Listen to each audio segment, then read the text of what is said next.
আসসালামু আলাইকুম রহমতুল্লাহ। সবাই কেমন আছেন?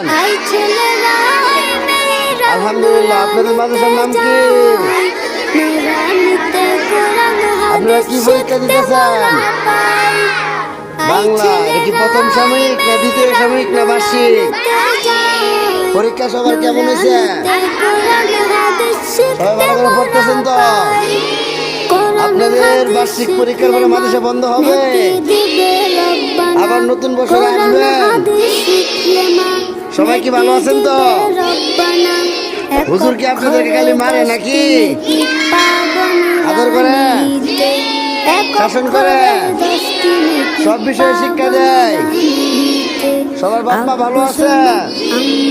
প্রবেশপত্র পাইছেন? একটা তাকবীর দেন তো, নারায়ে তাকবীর।